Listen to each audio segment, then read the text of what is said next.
What's going on, squad? It's your man Unspoken Reviews back again with another video, and today we're going to be doing a short review on the newly released teaser for the upcoming DC film Clayface. All right, guys, so I gotta be honest, this was not a film I was in high anticipation for, right? I'm not sitting here saying I thought the movie was gonna be horrible, but it just didn't seem like a film that I was super excited to see, mostly because it was centered around Clayface. Now, before I go further, I have to be honest. Batman's Rogues Gallery has always been amazing. I put it right up there along with Flash's Rogues Gallery as well as Spider-Man's Rogues Gallery. The type of characters that are not necessarily always horrible for the sake of being horrible. Sometimes life has just put them down too many times. They've been down on their luck and they decide to use whatever means they have to gain whatever goals they are striving for. Much like with Mr. Freeze, he's not necessarily a villain. He just ends up on a trajectory with Batman every time Freeze is out to try to save his wife, Nora.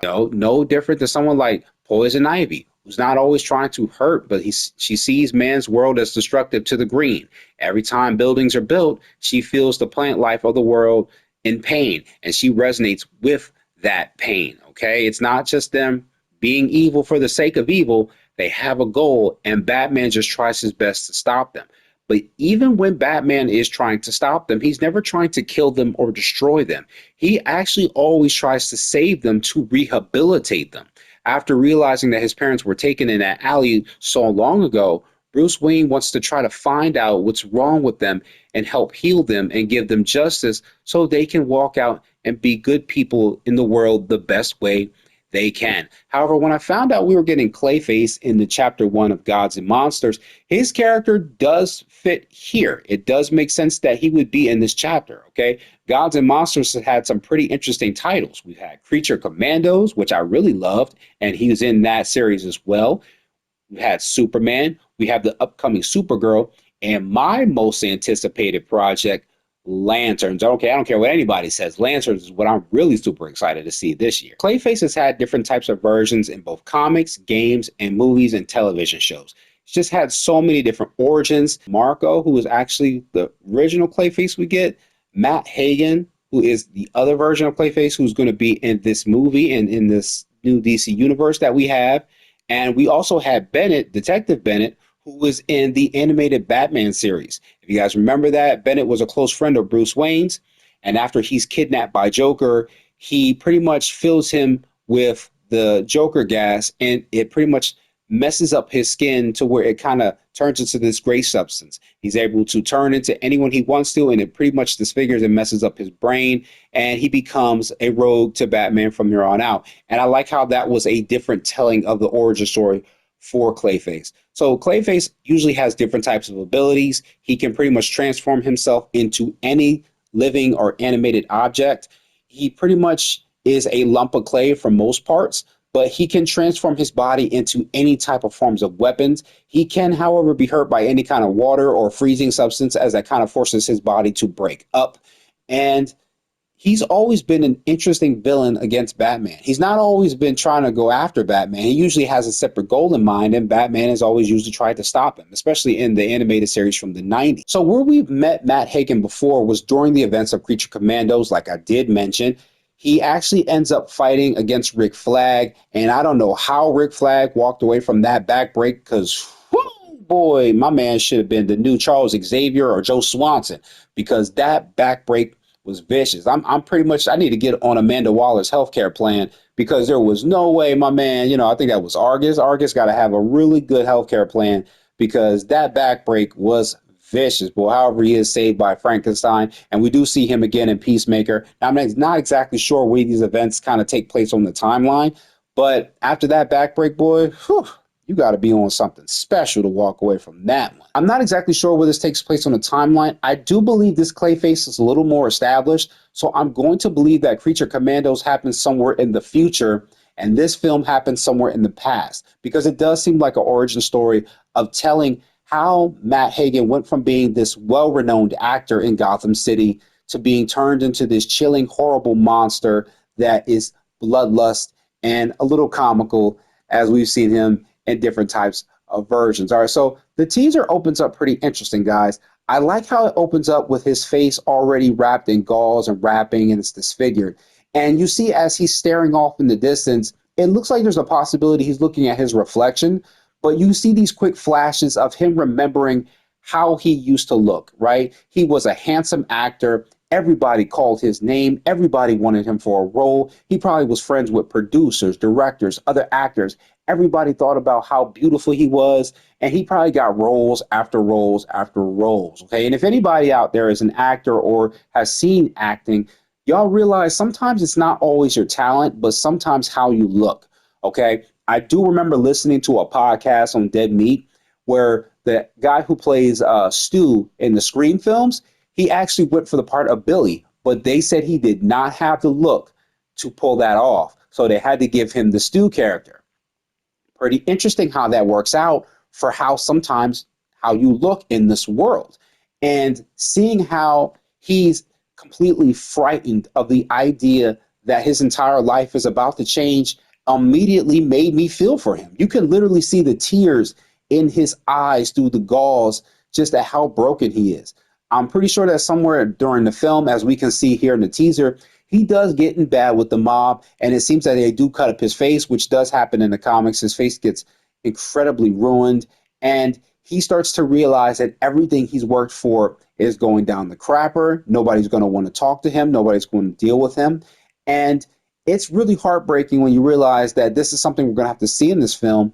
But I'm pretty sure at some point in time, as we can see through the flashes in the trailer, he's going to get the surgery from the doctor to give him the clay to help change his face to get his looks back. However, we do know that the clay is not a perfect substance, as we've seen in different versions. And in this teaser trailer, we see that it starts to probably break down his face. His face has like this disfigured look where he kind of looks like Sloth from the Goonies. Baby,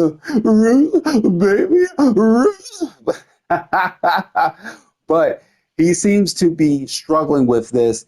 And the teaser trailer just shows a bunch of different flashes, like such as one shadow shot of him using his ability where I think he kind of turns his hands into the spike ball, which is pretty interesting.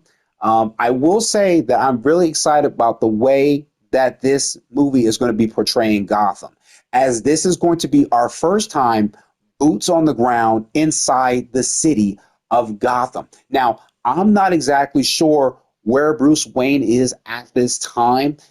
This does seem to take place quite a bit in the past from where we see Creature Commandos. And in Creature Commandos, Dr. Phosphorus had already got attacked by Batman.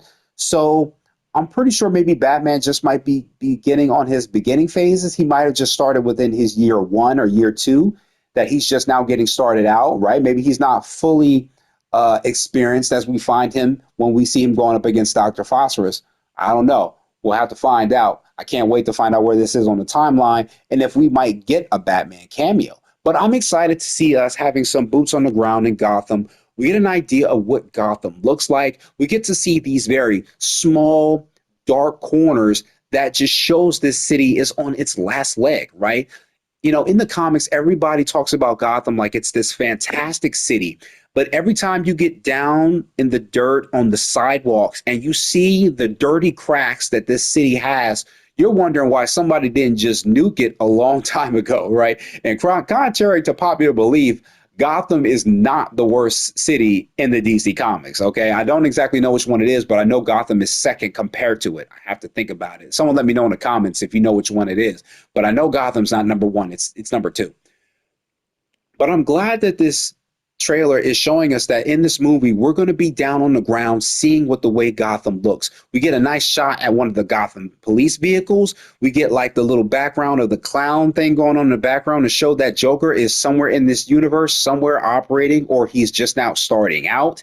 You know, I like that. I like these little dark corners that we're going to get of Gotham. And I'm excited to see what the city looks like when it's breathing, when it's beating, when you see the people. Now, I'll be honest with you guys. I like the teaser, but one of the things that really got me interested in seeing this film was after I took some time to really think about it, right? I was unsure about it being body horror, but then I started to really think about what this film's message is going to be. Okay, when you think about Hagen and how his life turns out as an actor, his whole life is looks and how he's perceived on screen, right? How his jaw looks, how his chin looks, how his eyes look, how his hair looks. These are all things that are important not only to actors, but in our modern world today, right? If you're thinking about modern dating, modern looks maxing, plastic surgery, all these things affect the way we are as human beings. As we continue to get older in life, our body naturally transforms. If you're eating right, exercising right, getting daily dose of sun, you might be able to slow the aging process a little bit, but it is inevitable. Your face will start to sag. Your body will not have the same type of mechanics as it had once before. Your face will start to change up. Your appearance will change. Your hair will change. Some hair will fall out. And it's that kind of fear that we live in the modern day, which is why people are out there getting plastic surgeries and getting all these BBLs and all these nip tucks left and right, right? I see some actors nowadays like Jenna Ortega. She used to be so beautiful. Now she looks like handsome Squidward.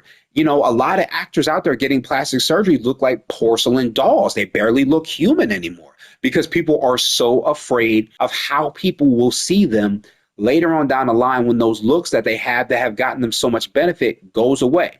And I know people like to say things like looks don't matter and looks aren't important and blah, blah, blah, blah, blah. But in society that we live in, I'm just being honest, having a handsome or beautiful face will get you a lot more options in life. Okay. I've seen it happen. Okay. I've seen how people can be perceived when they walk up to a counter front at a store. I've seen girls getting free at clubs because they look so beautiful. I've seen guys get kicked out of a bar because they look quote unquote ugly. Okay. I've seen guys get passed over by women because they're not tall enough. Right now, there are surgeries out there where guys can break their legs to make themselves taller. So this film, I think, is going to do a great job of showing body horror, but body dysmorphia. How we don't do so well as human beings when our looks have to change. All right, guys. So that was my thoughts on the teaser trailer for the upcoming Clayface. I gotta be honest, man. I don't think I'm extremely excited for it, but I'm a little bit more interested than I was before. I can't wait till the next trailer that we'll probably get somewhere, if I'm guessing, maybe in July, August. Until that time, I'm going to keep my eyes on this, man. I even like the poster. I like how the poster is like drooped down. It kind of looks like the Scream mask, but with an actual face and the opening in the face. I'm a little bit more interested. I'm glad to see this is taking place in the DCU. I'm glad we're getting something a little bit more Gotham aesthetic. Like I said, man, will Batman appear in this? I don't know. Will we hear about him? Maybe. I hope so, because everybody's chomping at the bit trying to figure out who's going to play Batman. But all right, guys, that was my thoughts on the trailer, and I will see you guys in the next one.